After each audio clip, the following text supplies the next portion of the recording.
applies to other variables, like other functions. Okay. So here's a little checklist, and let me tell you something. If I give you like a 30-point problem of a test, I've done it before, all right? Then I'll give you a list of things I'll be looking for. Okay. So it's not like there'll be this 10-point thing where you went, oh, I didn't really look for that. Okay, I'll tell you if it's a big 30-point problem, the various things I'm looking for, but you have to know how to find it. Okay. So a checklist. Okay. Again, if you look at the old test, then you get an idea of what a checklist might look like. Okay, but you have to know how to work it. Now I'm going to split this up, and here it's very, it's kind of messy here, but I'm going to break this up into old issues and new issues. All right. Now what do I mean by old issues and new issues? Okay, old issues. Okay, old issues means pre-chapter 3. Right, pre-chapter 3. That means pre-calculus and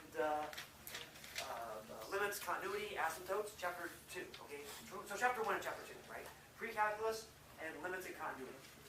All right. So those are the old issues. The new issues will involve derivatives. All right. Let's start with the old issues. All right. First of all, I always have the right to ask this. I have a function. What's the most basic question you ask about it? What is its domain? All right. Find the domain of f.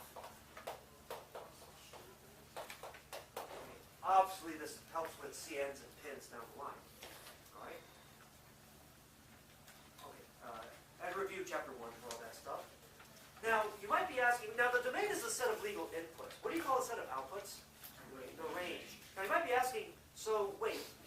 When can we figure out the range? Well, sometimes you can figure it out. I hope you know it for sine of x, cosine of x, those trig guys, right? Also, snakes. Any, well, first degree, third degree, fifth degree. What's the range for all those snakes? Orioles. Orioles, right? Because they extend, for all life forms. Yeah. But then if it's even degree, in fact, if it's even degree, it won't be all reals, right? Okay. There will be an absolute maximum somewhere. Okay. But you might ask, so for a complicated function, is there a way to get the range? Well, you know what? Maybe you wait until you do the graph. So, range of f, we might do later. Okay, in fact, at the very end. If you do a good graph, you should be able to read, effectively, the domain of the range based on the graph, right? If you do a good graph. All right. Of course, your graph better capture all key features. So you better be able to figure out the domain and range based on the graph. All right.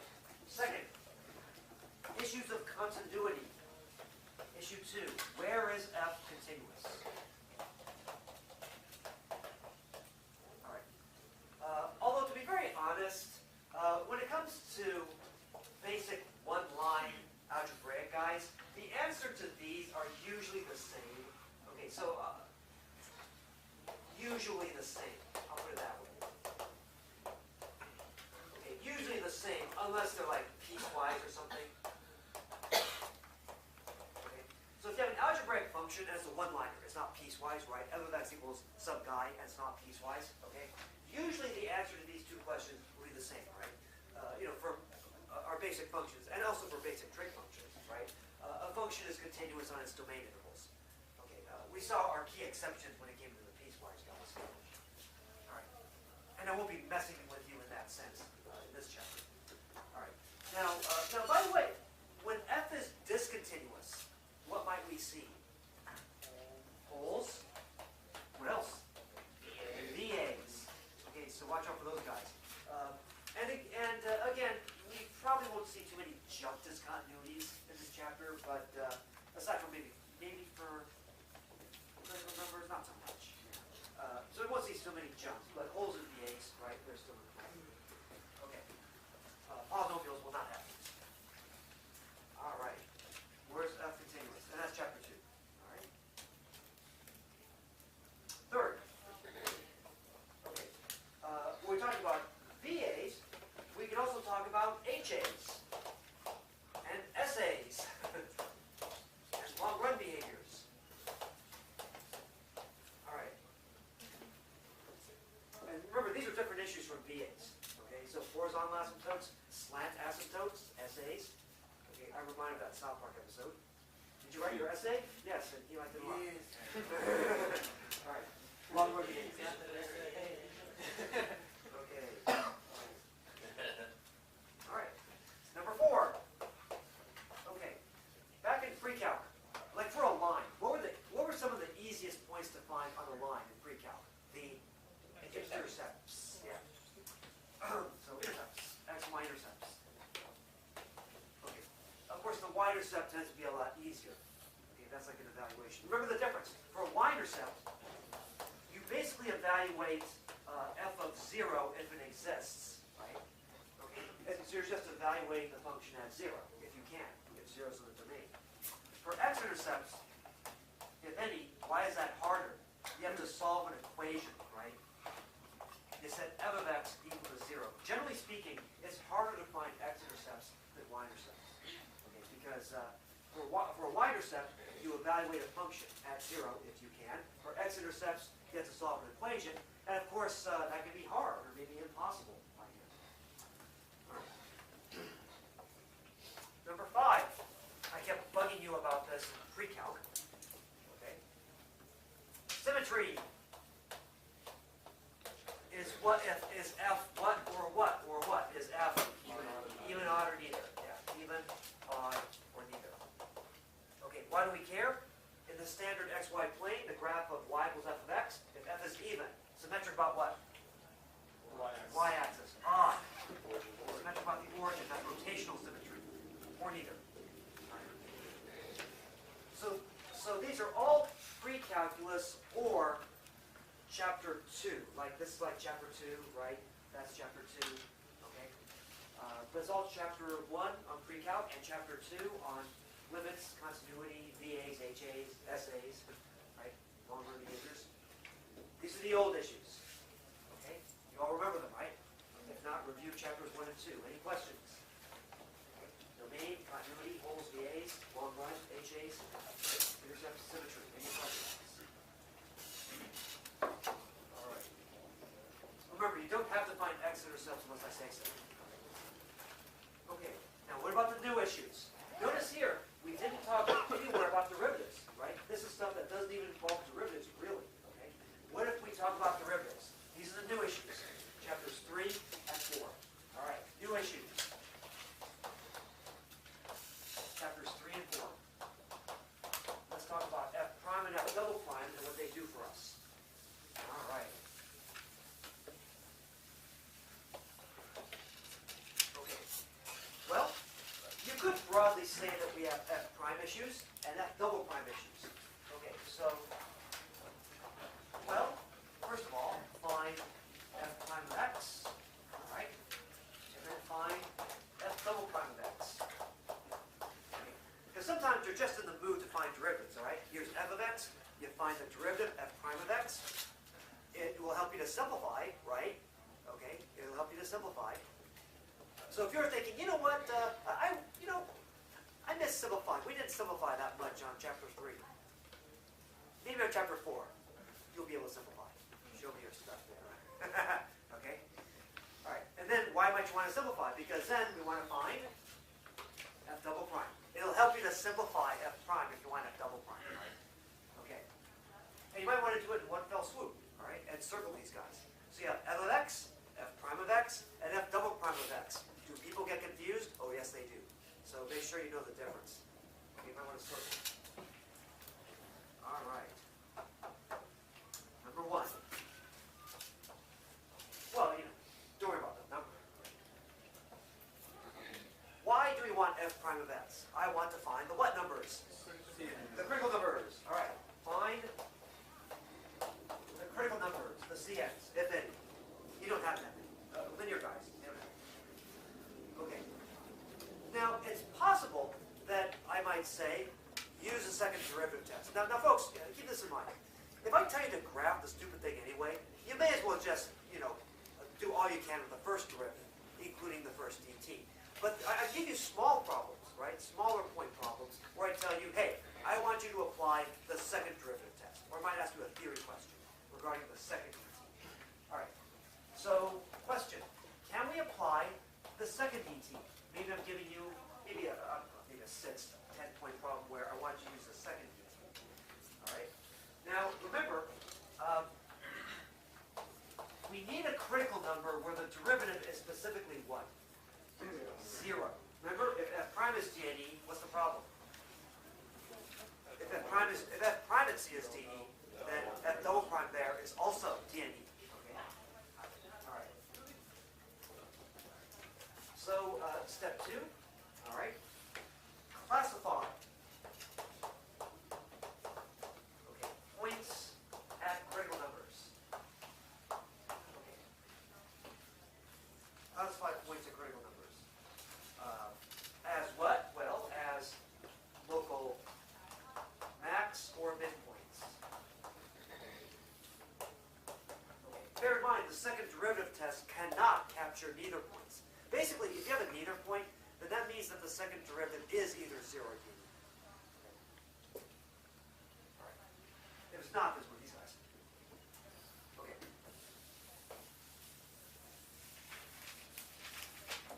All right. But let's say that we don't want to do that. Let's say we have to graph anyway, or it doesn't apply, or whatever. Okay, maybe f double prime is hard. You just don't want to mess with it. F double prime is hard sometimes. So that's the thing. Sometimes f double prime is super easy. Sometimes it's super hard. All right. Number 3. Let's go back over here. Let's go back to the f prime issues. Now, what did f prime tell us about Big Daddy f? It told us where f was doing what versus what. Increasing versus decreasing. All right, and I can ask you, where is the function increasing or decreasing? I can ask for intervals.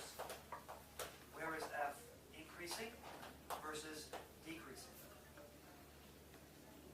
And I guess it could go flat, but you know, it's most of the piecewise guys that kind of go flat just all of a sudden, right? Okay, but where's f increasing versus decreasing? All right. Number 4. Well, now wait a minute. If you know where f is increasing and decreasing, and you know how to deal with VAs and all that stuff, right? Then don't you agree that you can find the local maximum points that way? You're applying what test? The first derivative test, yeah. So just use your common sense, right? If you know where this guy's increasing and decreasing, you know the deal with continuity and VAs and all that stuff, okay? Then you can basically do 2 again. Okay. Use the first derivative test, okay, to accomplish step 2 over here, which is to classify the points as local max or midpoints. Remember, the first derivative test and the second derivative test have the same goal. Okay, they use different pieces for the same goal. The first derivative test uses f prime.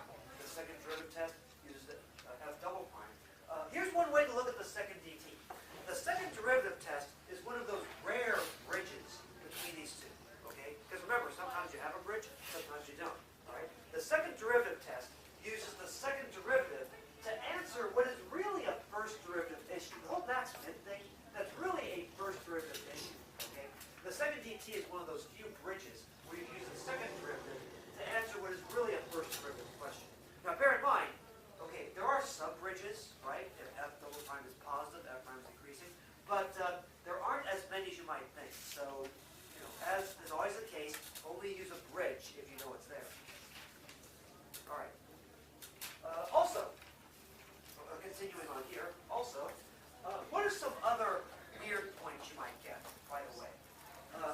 When f prime is d and e, what kinds of points might you get? You might get corners and cusps. So be aware of that, right? These are cases where f prime is d and e. Right. Questions? So that's a matter of being familiar with those functions. All right. Now, we focused mostly on the f prime issues. I'm basically done with the f prime issues. Any questions? Okay, I'm basically done with the f prime issues. Okay, and I mentioned the second dt. Let's go back to the second derivative. Okay, so I'm going to... you know what, I'll continue here. More of this. So I'm continuing this column. More second derivative issues. No, because I wasn't asking about the derivative. Okay, question? Question? No, we're talking about sense. We're talking about should be.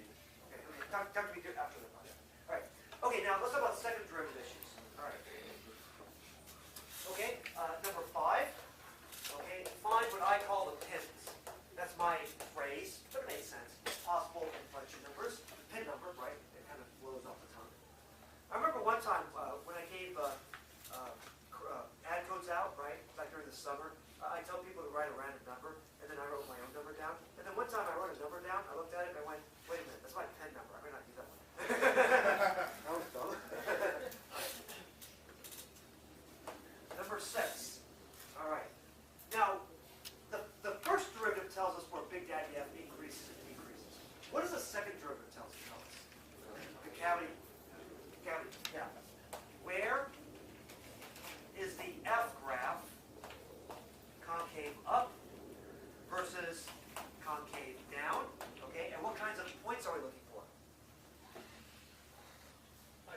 IPs, inflection points. Are there any IPs?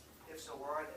Now remember, F tells us where, F prime tells us where F is increasing versus decreasing. You agree that helps us find local max and midpoints, right? That's what we're changing, okay? Likewise over here, the second derivative tells us about concavity, concave up versus concave down. When we change concavity, and we have continuity, I won't mess with you on that, then we're going to have an IP. Okay, so again, it's analogous. All right, very related. Okay, now finally, some overall issues. Well, number 7, graph. Graph, y equals f(x). Do the graph. And by the way, once again, if you do a good job doing the graph, you should be able to figure out the what of the function. The range, yeah. Find the range of the function. It might not be until now that you can do it.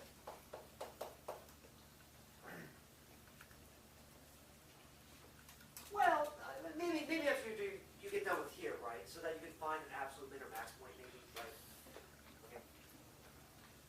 All right. So for example, if you have a 4th degree polynomial function and you can find an absolute midpoint, you know the range. You know what I mean? So yeah, you can figure it out after all these issues. Okay. All right. Questions so far? Good news, I think we have about 3 more examples, but you know what the bad news is. All right.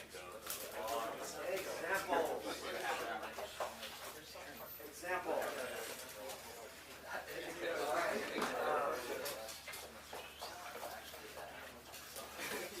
Graph of f(x) equals 4x to the 5th minus 25x to the 4th. Alright. After that equals 4x to the 5th minus 25x to the 4th. Alright. Now, before we even do anything, we may as well take the derivatives right now. Why not? Let's do it right now. Why not? Alright, derivatives. F times of x equals what? 20x to the 4th minus 100x cubed. Okay, don't forget your exponents. Alright?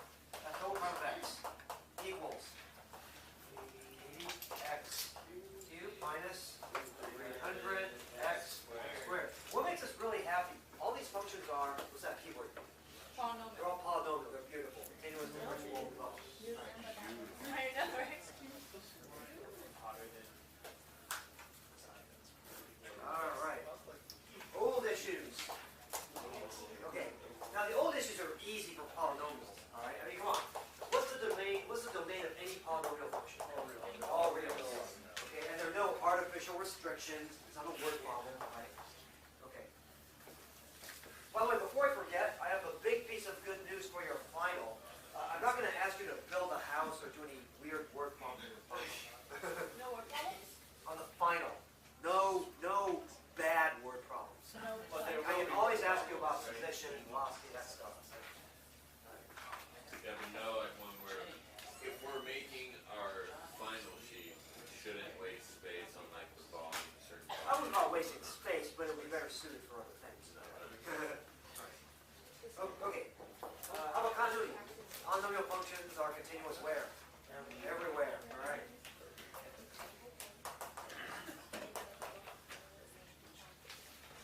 Okay. Now, f is polynomial and it's not a constant. All right. Does this guy have any VAs, HAs? No. He's not linear. No essays. Okay, so none of that stuff. Okay. All right. So, actually, this is 2 and 3. Okay, 2 and 3 together. All right. No. Okay, there are no VAs. That's more of a continuation. No VAs. Also, no HAs. No SAs. Okay, because only constant polynomial functions have HAs. Only linear polynomial functions have SAs among polynomials. All right. Oh yeah, there are no holes either, by the way. No holes either. All right. So none of this junk. VAs, holes, and then HAs and SAs, none of that junk. All right. Number 4. Okay, intercepts. Intercepts. All right. Okay, now the y-intercept is easy.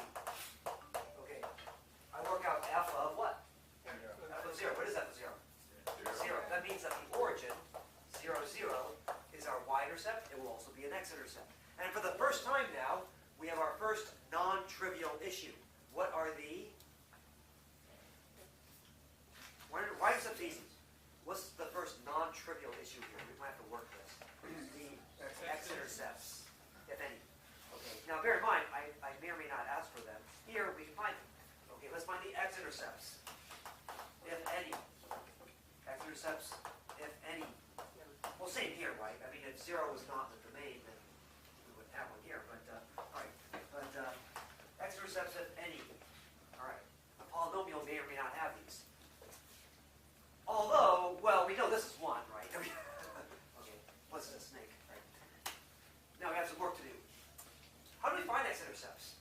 We set this equal to 0. You set y, or f of x, this expression, equal to 0. So you're basically finding the real solutions for f of x equals 0, right? You're solving that equation. All right, let's do that. 4x to the 5th minus 25x to the 4th equals 0. Now, folks, again, avoid dividing by variable expressions. You don't want to lose x equals 0, for example, right? Factoring is better. Let's factor x to the 4th out. We have x to the 4th, and then we have 4x minus 25 equals 0. All right? From here, we get x equals 0, of course. The origin is an x-intercept, of course. All right?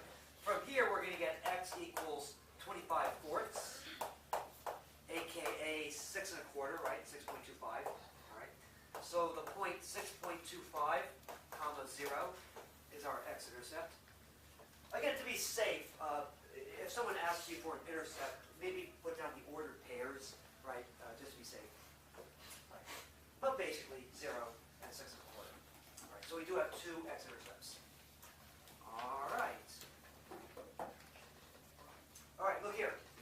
4x to the 5th minus 25x to the 4th.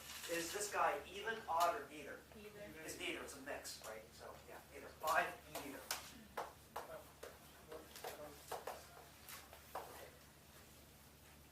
All right. So it does not have one of our classic symmetries. Okay. Maybe there's some other one, but not our classic symmetries. All right.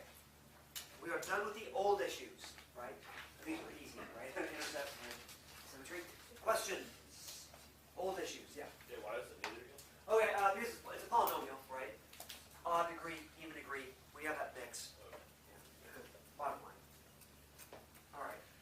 Question.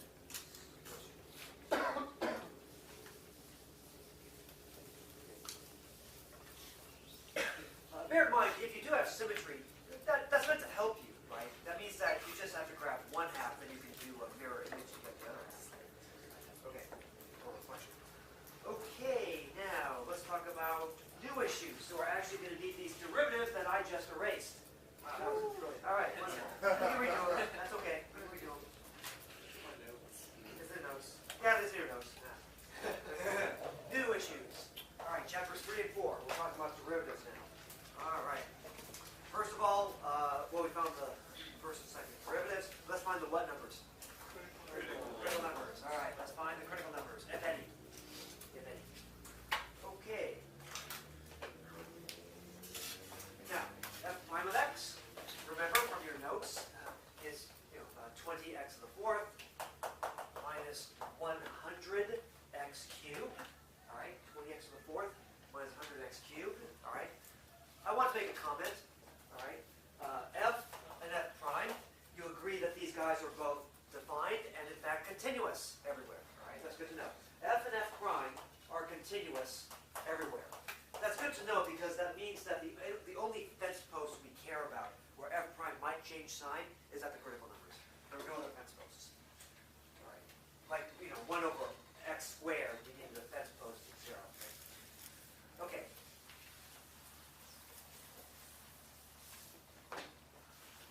Okay. Well, it's never D and E, right? Never D and E. So we want to know where f prime is what? 0. All right. So solve. Of course, real solutions. Keep it real. F prime of x equals 0. All right. This guy, 20x to the 4th minus 100x cubed equals 0. All right. Again, factor. It's very dangerous to divide by variable expressions unless you consider those special cases. All right. Where it's 0, right? But now let's factor out x. Well, we can factor out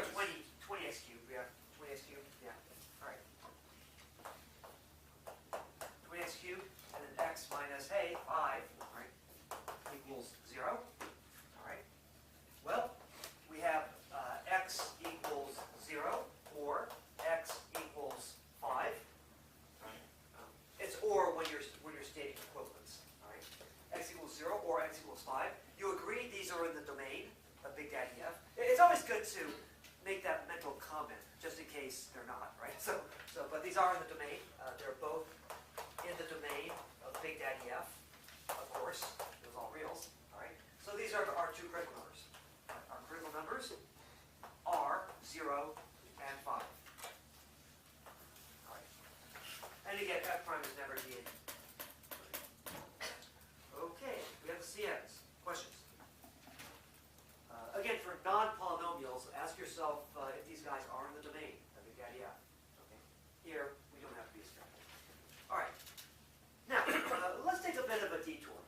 Let's say that we have like a 6 or 10 point problem, and I tell you to use the second derivative test to classify the points at these critical numbers. So this is a bit of a detour. Bear in mind, if your basic goal is to graph the function, you probably don't have to do this, but let's go over it.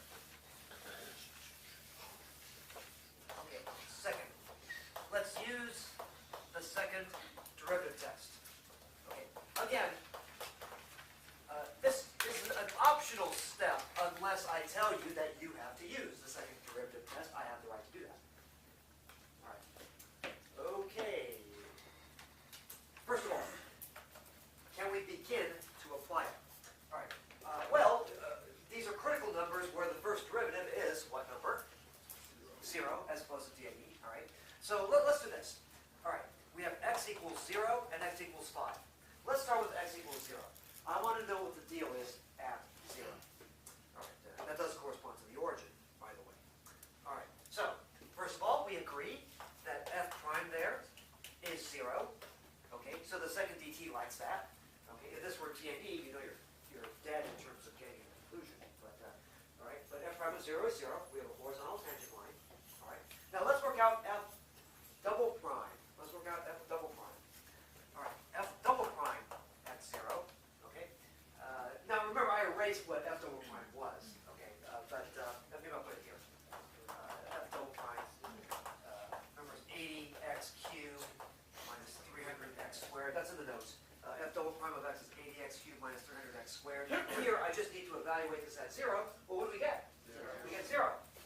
And how does the second derivative test feel about that? Not happy. Why? Because the second dt is inconclusive. Tells us what? Jack. All right, inconclusive. But the official phraseology, the second derivative test, is inconclusive, which means that we have to wait until the first dt anyway. Okay? Bear in mind, this is a fair question on the test. You would say the second dt is inconclusive. Right? That is the case. We don't know. Okay, questions about that? Question? Yeah. Wait, so but it equals 0, so it makes it inconclusive? Right, if the second derivative is 0, then the second dt doesn't help us. Okay. Because remember those pictures I showed you, those 3 different functions? Yeah. We could have anything. Okay. You don't know. Yeah. Question. Question. How about 5? Can we get a conclusion for 5? Turns out we do.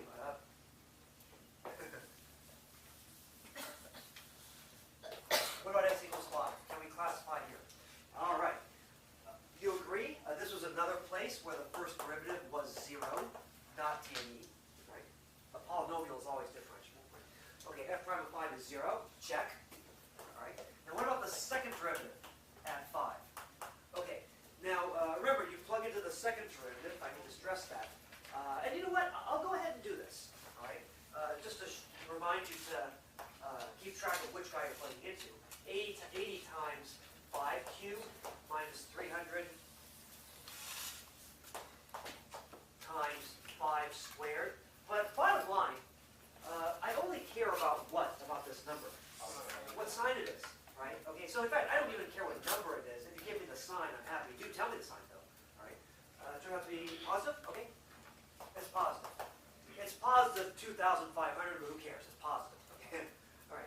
Second derivative is positive. Well, so what? We're going to apply the second derivative test. What does the second dt tell us? All right. Now, we know we have a point. Okay. From here, we know that the tangent line is what? Horizontal. Okay. Now, here's the key. The second derivative is positive. That means that the graph of Big Daddy F is concave what? Up. Word association. Concave up. Here's the problem. That means that this point is a what? It's a local midpoint. That's where the word association fails. It's a local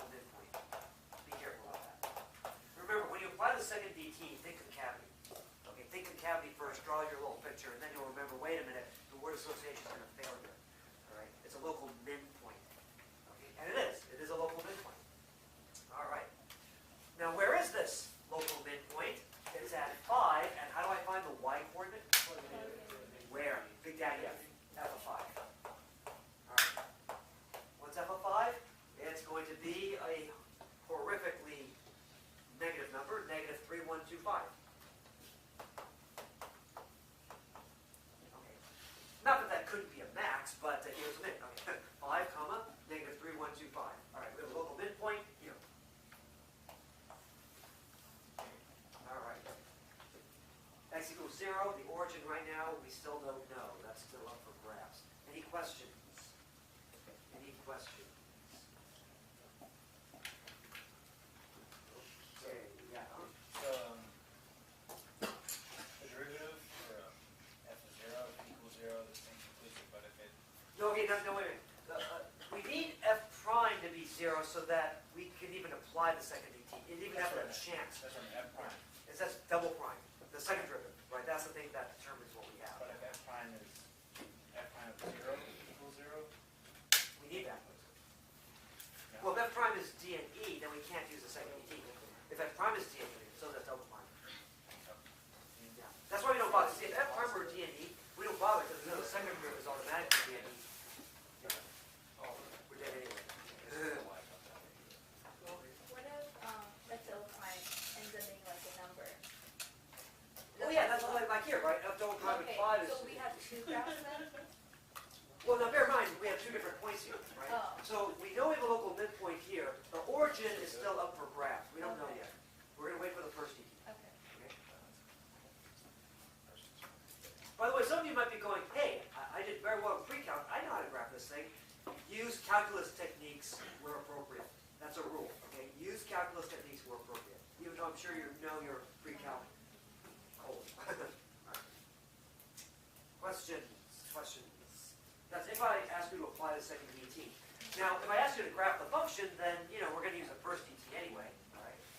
So let's go back. Let's go back. All right. Let's go back to f prime. All right, number 3. What does f prime tell us about f? The sign of f prime tells us where f is doing what versus what? Increasing versus decreasing. All right. So where is f increasing and where is it decreasing? All right. And also, number 4, we're going to use the first derivative test. Okay. Remember, the first dt is so natural when we do this procedure that you're barely even aware that you're using it. Okay. It's just common sense from your little pictures. All right. The second dt, I kind of concentrate on the cavity. All right. Okay, let's use the first dt. And this is the same old, same old. We've done this before. All right. Okay, so. All right. X-axis. All right. Where are our fence posts? All right. At the critical numbers, 0 and 5. Okay. Also, anywhere where f or f prime is discontinuous, for example, undefined or d and e, that's not the case for a polynomial. These are the only two fence posts. What are fence posts? These are the only places where f prime could change sign, where f could change direction. All right. There are various ways we can do this. Various ways. Okay. At first, I tried a factoring and test value method, but then I'll show you a pre-calc alternative. Bottom line, I need you to tell me how to get the signs here. I don't care how you do it, but I need you to draw me this number line and indicate the signs here. One problem with my A students is that they sometimes forget to show me this work. Show me this work. Okay, all right. I need to see the sign pattern here. How you get those, though, that's up to you. Maybe you can do it mentally. All right. Now, f prime of x. All right. Let's consider factoring this. We factored this, right? Remember that 20 was a factor? He's always positive. Right? X cubed was a factor. He could change, right? And the other one was x minus 5, right? Yeah, x minus 5. All right. So we can break up f prime of x into these 3 factors. All right. And remember, if you're setting it equal to 0 to get the cns, factor, don't multiply or divide, because then you might mess up f prime of x. All right. But that's a form for f prime of x, right? If I know the signs of the factors, I know the sign of the whole thing for any particular value of x. Okay. We can use the test value method, for example. All right.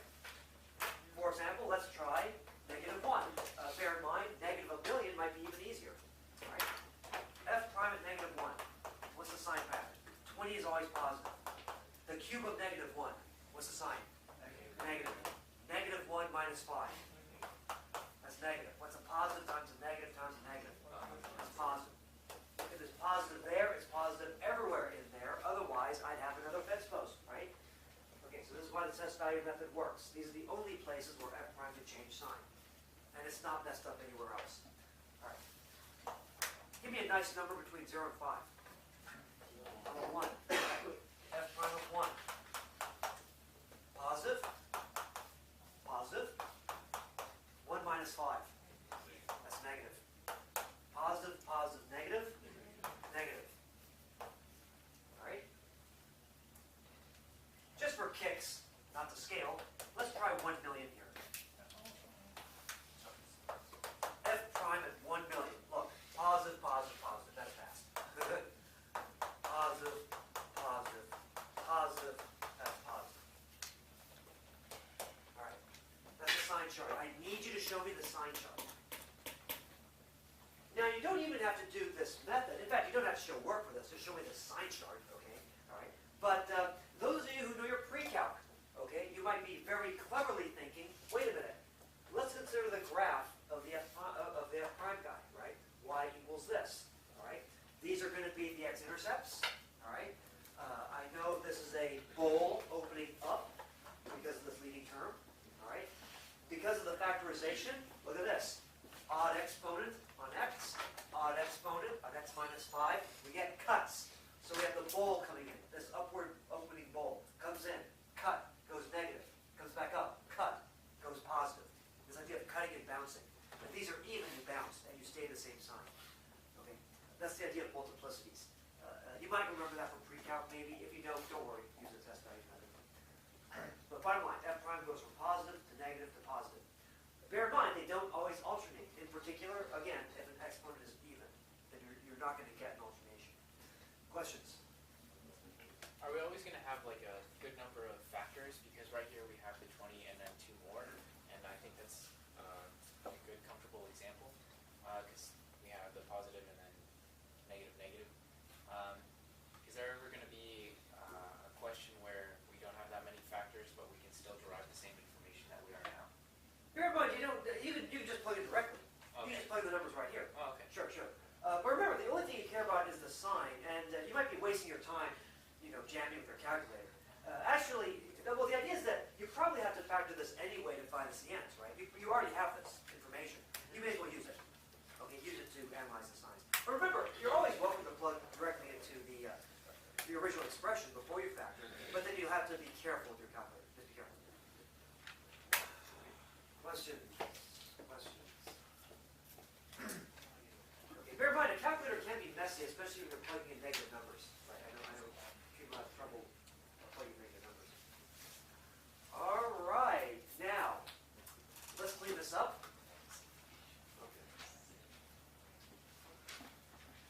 Okay, I'll clean it over here. What else? I'm thinking my radar. You know what? I'll go ahead and erase these because that's the end of this space. I'll erase these. Okay, I'll do this later. All right, let's clean this up. Oh.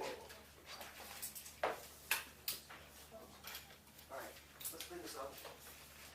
Again, what do you want to write in your test? Okay, 0, 5, f prime.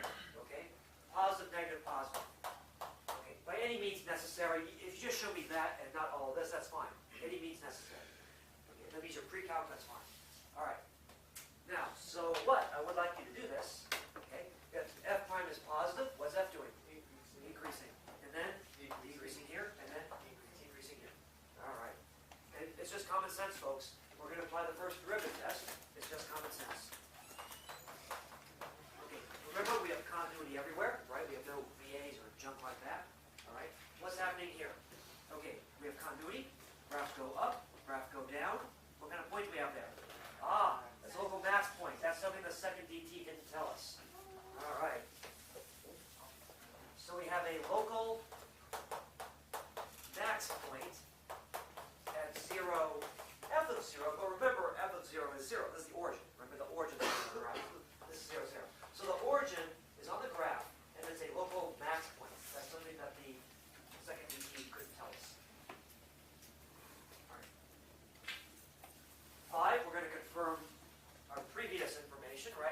down, graph go up, continuity.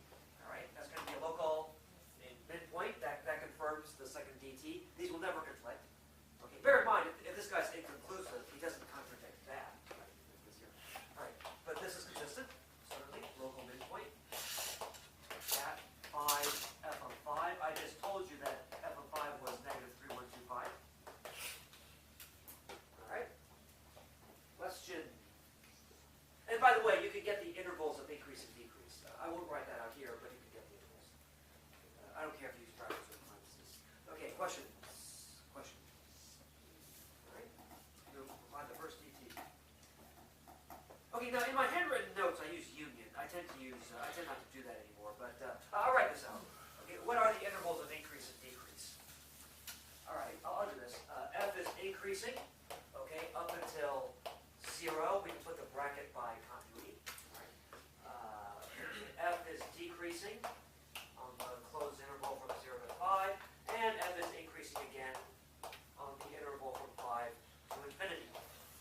All right. In my notes I put union, but I'm starting not to like that. I think just this is fine. Question. Yeah.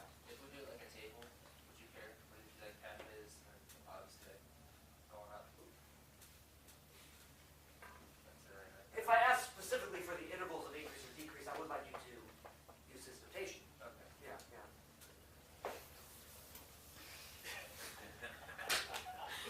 No, well, if you want, right under the arrows, you can put these right under the arrows if you want. Yeah, we say like F there, F is going up. So you put, like you put this here. Yeah. Yeah. That's an encoding of what this means over here. Yeah. Right. Okay. Questions? We have really torn apart the first derivative, haven't we? Okay, we have pretty much everything the prime is going to give us. And by the way, now this doesn't help everyone, but some people really are helped by this. You know what? Let's take stock. What do we have so far? Okay, I mean we're about what, half, 2/3 of the way through. Let's take stock. Let's do a skeleton graph. Okay, it's optional, but some people tell me that this really helps them. Okay, otherwise it feels like they're swimming out deep into the ocean, and they're kind of scared. Well, are we ever going to graph this thing? What do we know so far?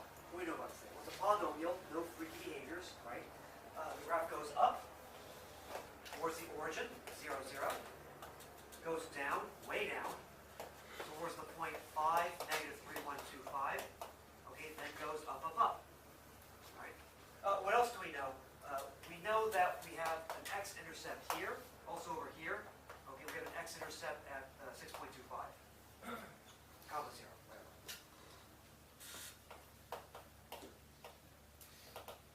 Oh, here's the y-axis. Okay, so without even interpolating or considering curvature, we know that the overall picture of the graph looks like that. It's a rising snake. We can see that, right? It's a rising snake. That's consistent with pre-calc. It's a rising snake. Right? It was forced a bit. Questions? Questions? Right? That's a good pit stop. Right? Take stock of what we have so far. Right? And if if we had like asymptotes or holes, right, or a non-polynomial guy, we can indicate them. All right, fair enough. Questions so far? We've torn apart f primes. Okay, we've gotten pretty much everything f prime is going to give us. Let's go to f double prime. All right, let's refine our skeleton graph.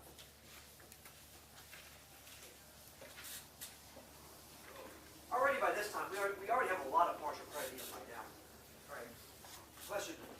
Questions? And yes, I usually do give partial credit. No y-intercept, minus 30. Look for errors, that'd be amazing. Grading, very easy, wouldn't it? Not concave down enough. Okay. All right. Number 5. Okay, let's find the pins. Possible inflection numbers. All right.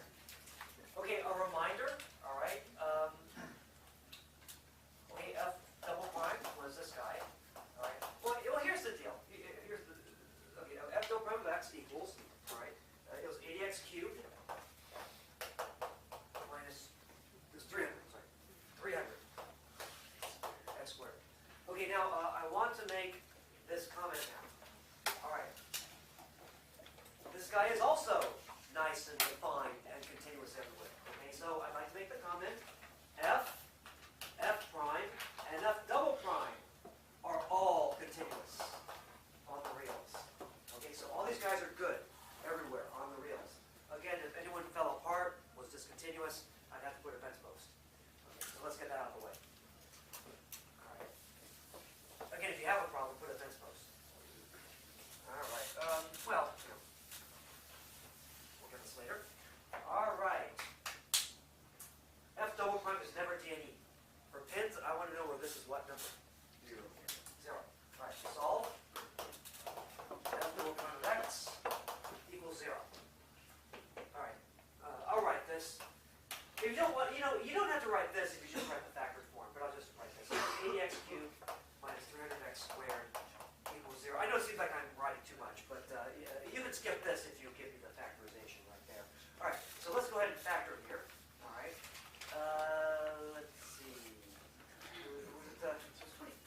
3x squared, all right? And then 4x minus 15, all right, equals 0. All right. So we have x equals 0, because 20 is never 0, right? X equals 0, or x equals 15 fourths, right? Work that out, we have 15 fourths. Okay, or it's 3 and 3 quarters, right? 3.75, right? 3.75. Okay. These are in the domain of Big Daddy F, right? Okay, good to mentally make that note, all right? Therefore, these are pins. These are our two pins. And our only fence posts, okay, for F double point, right? Pins, 0 and 3.75. 0 and 3.75. All right, 0 and 3.75. These are our two pins. And there are no other fence posts. Okay. Here, 0 also happens to be a CN. Folks, don't compare CNs and pins, okay? A pin may or may not be a CN, vice versa, right? So don't worry about that. You can have completely different numbers. The 0 here is also a CN. That can happen. All right. Okay. Issue 6.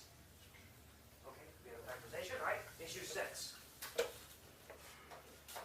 What does the second derivative tell me? It tells me where the graph of f is what versus what? Concave up versus concave down, and we can find what kinds of points? IVs. All right, so where's the graph of f? Concave up versus concave down. Okay, and are there any IPs? All right, all these second derivative issues. Well, folks, let's do a sign chart just like before. All right. X-axis. We have two fence posts. We have two pins. We have the 0. We have the 3.75. Do we need 5 from before? No. No. We only use 0 here because of the pin. All right. Okay. So don't worry about 5. We don't worry about CNs in our pins here. Okay. We'll worry about that later. Or earlier. Okay. Sign chart. F double prime. Okay. By any means necessary. All right. Get the signs here. Well, you could do the test method, right? If you want, you could do the test value method. Test, test, test. All right. Or we can do it very quickly using the pre-calc method. All right. If we were to graph this guy, y equals this or y equals that, how would it work? Well, look at this. Y equals 80x cubed. If you graph this second derivative guy, what's he going to look like in the long run? Rising snake, right? This guy's a rising snake. He's got to be negative here, got to be positive here. Rising snake. He's got to be down here, negative, over here, positive. He's a rising snake. Now the question is, at 0, what's happening? Look at this. Corresponding factor is x. X minus 0, right? Look at that exponent. Even. We bounce. Okay? So it's like it's negative and it stays negative. All right? Turn around, cut, positive. If you don't believe me with this pre-calc approach, test values. Okay? Test -1, test +1, test 1,000,000 or 5, whatever. Okay? If you don't believe me, do the test values. It's going to be negative, negative, positive. Questions? Questions? So I don't care what work you show, just give me the what you get, the sign chart. All right? Negative, negative, positive. Well, you know, if you show me some work, can I give you partial credit? Maybe, we'll see. But negative, negative, positive. All right? We do not get an alternation here because of the even exponent. Or you can test it out. All right, questions? Questions? So what does that tell me about Big Daddy F? Okay, we don't normally go through F prime. We go straight to Big Daddy F. All right. The graph of Big Daddy F. If F double prime is negative, if my second derivative, my grandson, is negative, what is my graph doing? Concave down. Concave down. You might even want to draw that little envelope, that icon. Negative, still, concave down. Here, it's what? Concave up. Careful. How many IPs do I have? Do I have 2? Do we have 2 IPs? No, how many? 1, because we need concavity to change. There is no IP here because there's no change. Okay? There's no change in concavity. Therefore, no IP. Okay? Here, there is a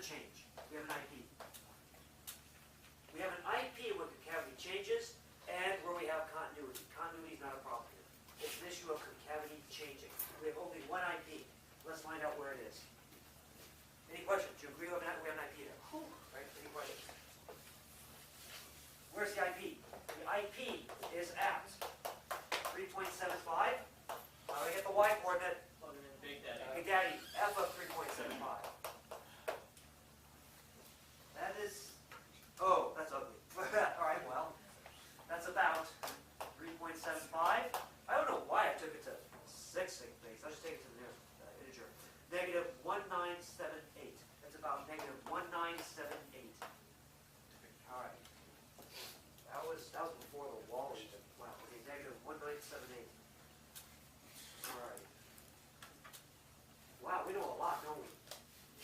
Let's bring it all together. Questions so far? We have all the data. Let's bring it all together. Any questions? Ready to graph this thing? Let's graph this thing. All right.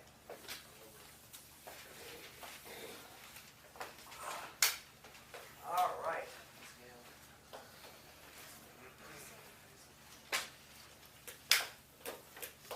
Okay. Bear in mind, a lot of our activity is below the x-axis. Okay. All right. Now, we have this big old graph here. All right. Again, a lot of the activity is below the x-axis. All right. Now, where am I going to put my window pane? We're going to bring this up into Windows. All right. I want to put my window panes at CNs and pins, especially pins that correspond to an IP. All right. So remember, at zero we had a CN. We also had a pin, but it wasn't an IP. Okay. So we're more interested in a CN at zero. We had a CN at zero. I'm trying to see what you can see. All right. Okay, CN at zero. All right. There we go. All right. Now we actually do have we have another CN at 5. Okay, we have another critical number at 5. Okay, and we had a pin, in fact, an IP at 3.75. Okay, these are X coordinates here. All right. All right. So we have 3 window panes.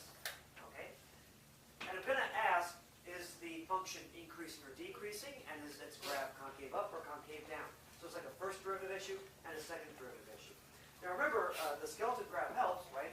The skeleton graph told us, hey, we're increasing up to 0, right? F is increasing up to 0. We're decreasing from 0, okay, down to 5, okay, including past the IP, right? So we're decreasing from 0 down to 5, and then after 5, we're increasing again. We got that from our skeleton graph. And then we can ask about the concavity of the F graph.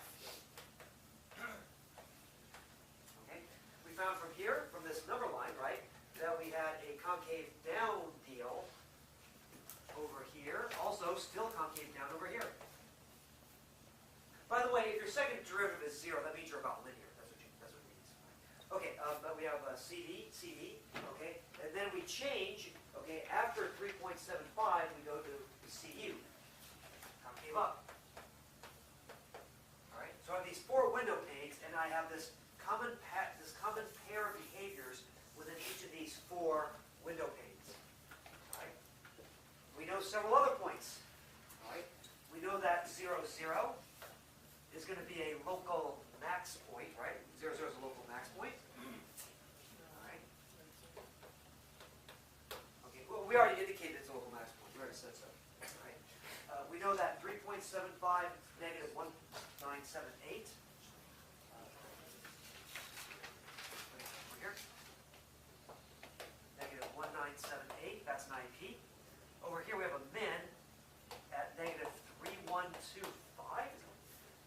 Yeah, negative 3125, right? That's our local min. Okay. And let's not forget, we do have another x-intercept. Over here at 6.25, comma 0.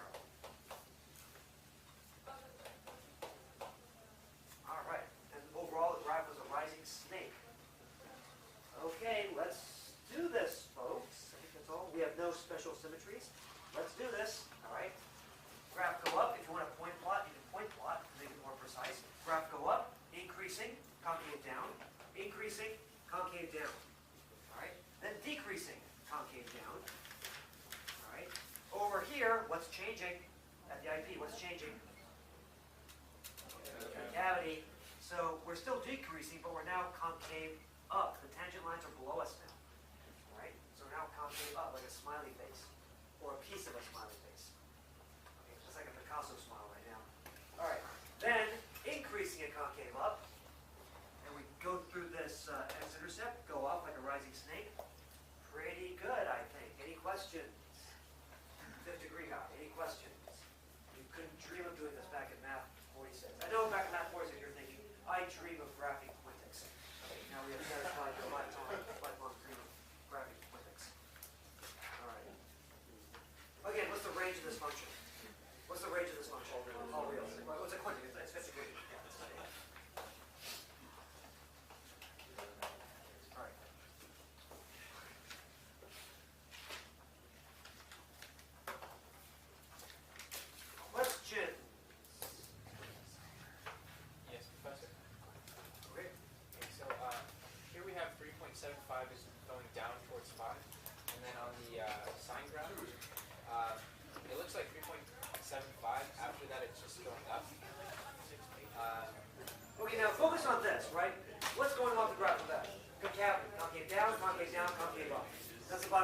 We're graphing F.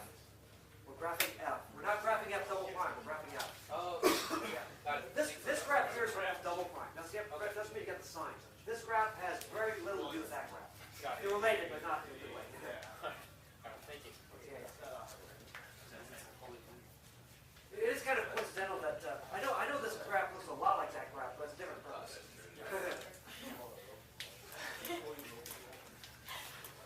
Question. Well, you know what might help? Let's do another example. That would help. Hey.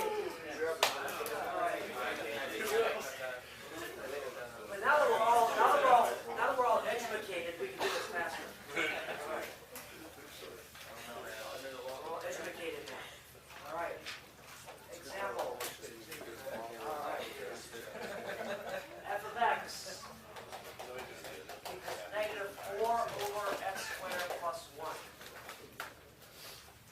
Not polynomial, but not too bad though. All right. Let's go through the old issues. All right. I am kind of spoiling you. Is this ever 0 for real x? No. What's the domain? The domain is all reals. It's still all reals. And it's still continuous everywhere. So these are easy. Okay. F is still continuous everywhere. Okay. So I haven't given you VAs yet. I could. All right. In particular, there are no VAs, no holes. That chunk, right? No VAs or holes. But real quick, on the test, are you going to be asking us for all this stuff, or do we have to remember what we have to find? Like, are you going to say? Well, I'll mention if there are already asymptotes drawn, if there are any holes drawn. Again, I'll have that checklist. Look at the old test. Although on the old test, I had a polynomial, and had other guys, you had at least my critical score. Bear in mind, I can give you various things. You know, I mean, so your test might be different. Still, I'll give you a checklist of some sort for the biggest problem. Okay. Although, I can promise you at least 2 big problems. You're going to get a big word problem, and you're going to get at least one. Well, okay, one big word problem, maybe even a small one, and also a big graphing one. Where I want everything. Wait, so how long do we have for this test? 'Cause I Oh. feel like this will take like at least. This is one of our longest tests, 4 and 5, 1 hour and 45 minutes. I still don't So have do it. we still? Ha ha. Okay. Third, how does this behave in the long run? It's bottom end. Hint. Does that make it? Yes. Where is it? Y equals 0. Don't get to say y equals 0. It's the x-axis. Okay. And there's no SA. A rational guy cannot have an HA and an SA at the same time. All right. SA means your top every one. Okay. So we do have an HA, and that's the key long run characteristic. So if you zoom out to Mars, it looks like the x-axis. If you zoom out to Mars. Okay. All right. Number 4.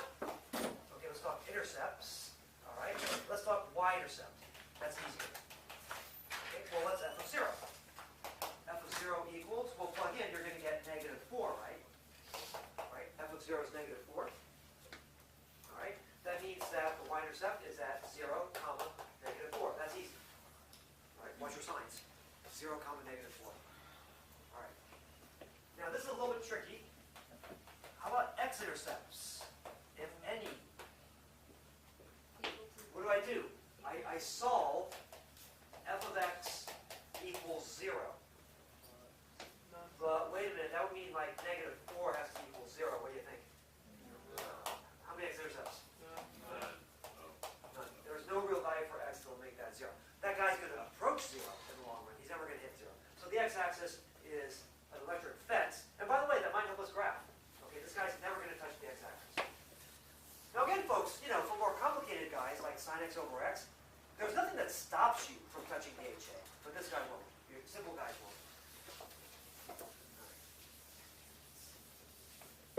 All right. Oh, symmetry. We do have symmetry.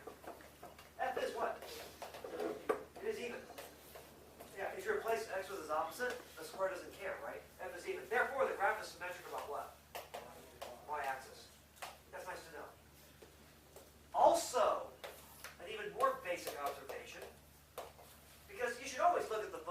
try to get basic observations. Look at that. So what is always true about f of x? We haven't mentioned this yet. It's always going to be what? Greater than. Less than what? Less than 0. It's going to be negative. You agree? Right? Because x squared plus 1 is always positive. So f of x is negative everywhere on the reals. What does that mean? The entire graph lies where? Below the x-axis, and you never touch it. That's good to know. Wait, how did you know that? Because if x is any real number, x squared cannot be negative. X squared plus 1 is always positive. That means the whole thing is always negative into that guy. All right? That's a good observation. You're always below the x-axis. Although you can figure it out, right? Because there are no x-intercepts, so that can help you out. Okay. Those are all the old issues. Pre-calc and chapter 2. Any questions? And that's, we got some good information here. Questions so far. So what do we have so far? What do we have so far? We know that the graph lies below the x-axis. Okay, we know we lie below here, all right? We know that the x-axis is an HA. Okay, we have no x-intercept. We do have a y-intercept at 0, -4. And we have symmetry about y-axis. Okay, so we know some good bits of information here. Continuous everywhere. Okay, questions? Questions? In fact, a lot of you could do a good job graphing this right now, in fact. We know a lot right now. Okay, let's go on. Let's go on. All right. Now, you want to find the derivative using maybe the quotient rule. All right, I trust you can do that. Okay, I trust you can do that. And you will get, after you simplify, 8x over the square of x squared plus 1. That's why you did the chapter 3 homework, right? So that you know how to simplify your derivatives. All right. That's nice and tidy. F prime of x will be 8x over the square of x squared plus 1. You can verify that. Right? It's also my notes. We like to simplify that so we can analyze it, and so that we can also get f double prime of x. When you make this guy nice and tidy, okay, well, there are different ways you can write this. One way to do it, -8 quantity 3x squared minus 1 all over x squared plus 1 all cubed. You could, of course, pop out the negative sign. I usually do that. Or bring it in here, switch. But that's one way to write down the second derivative. All right, I'm okay with that. All right. Okay, that's after some cleaning up. Let's get some new issues. New issues. All right. Scream if I start to erase those, by the way. All right. First, use this to find CNs. All right. Let's find the CNs. So let's take a look at this guy. All right. Now take a look here. This is interesting. By the way, f and f prime always defined and continuous. Okay. This guy is never 0, right? So these are continuous everywhere. Okay. So I'm kind of spoiling you. We don't have any, VAs or holes or junk like that anymore. All right. So f and f prime are continuous everywhere. That's nice. So I want to know where this thing is 0, right? I want to know where f prime of x is 0. Well, so the numerator is 0, right? X is 0. Right? X is 0. So the derivative is 0 when x is 0. That's in the domain of Big Daddy F, right? This is in the domain of Big Daddy F. That means our only critical number is 0. That's our only one at 0. Any questions? All right. The second derivative test, I'll leave that to you. I'll skip that for now. It's in the notes. Okay. Second derivative test, look at the notes. All right. The second derivative test, it turns out that it does classify. But I trust you can do that. All right. Let's go on to 3 and 4. All right. Let's do our sign chart. All right. Sign chart. X. There's only one fence post at 0. Okay. F and f prime are not messed up anywhere. We just have the CN at 0. Okay. Well, this is very straightforward. I mean, look at this guy, right? Okay, f prime of x. This bottom guy is always positive, right? So what is this guy? We have f prime of x. He's 8x over a guy who's always positive. So when x is negative, this guy's negative, right? Okay. You don't have to test values, right? When x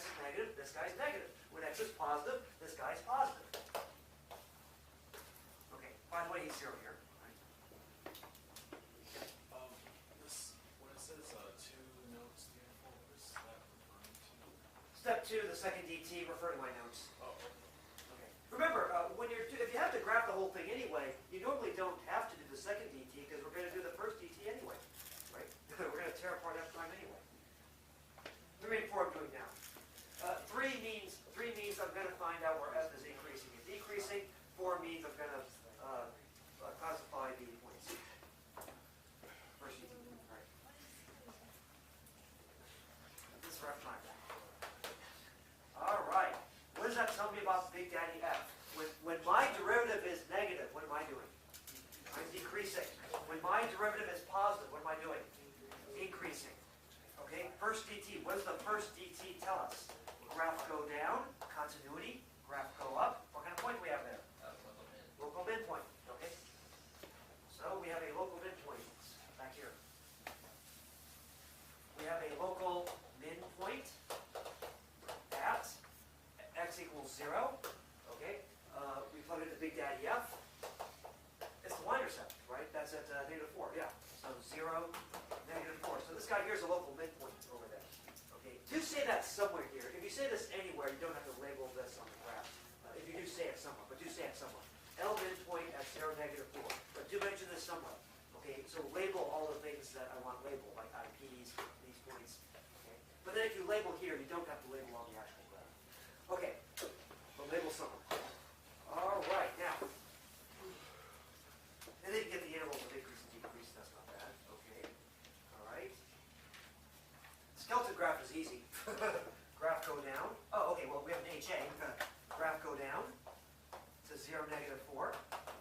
Graph go up in asymmetric fashion. All right. All right.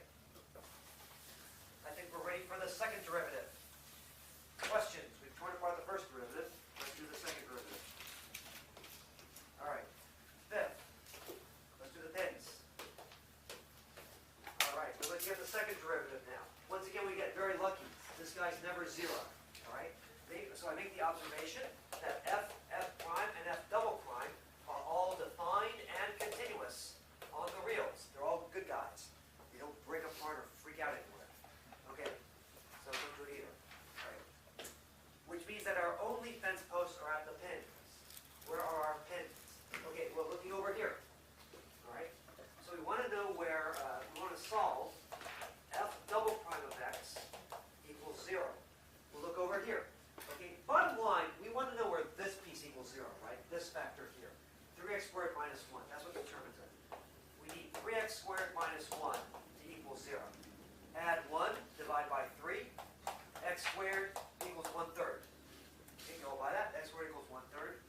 And you know what? Instead of, rationalizing the denominator and all that jazz, I think I'll just go ahead and approximate. Well, in the notes, here's what I do in the notes. In the notes I say x equals plus or minus root 1/3. You could rationalize if you want.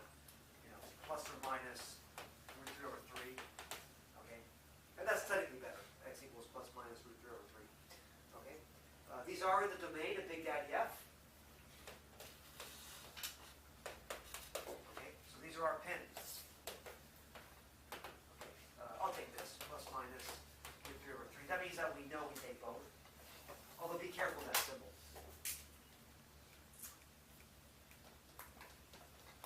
All right. Question.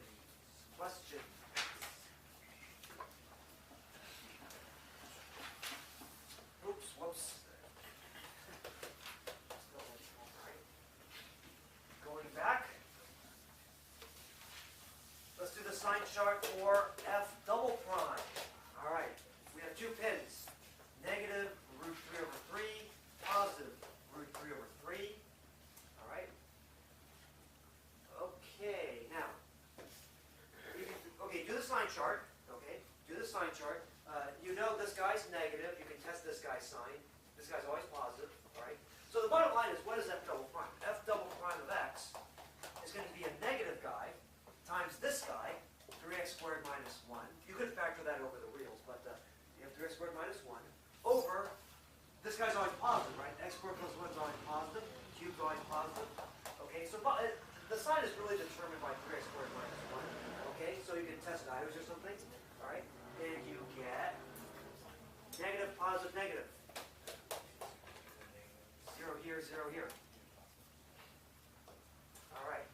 And what does that tell us about the graph of Big Daddy F? If my second derivative is negative, what's my graph doing? Concave down, concave down. My second derivative is positive, what's my graph doing? Concave up. Then concave down. Looky here. How many IPs do we have? We have 2. We have changes at both pins and continuity. We have 2. All right. We have 2 IPs. Where are they? Okay, we have one at negative root 3 over 3, another one positive root 3 over 3. Guess what? When you plug into Big Daddy F, you actually get 3. Negative 3, sorry, negative 3. Negative 3. All right.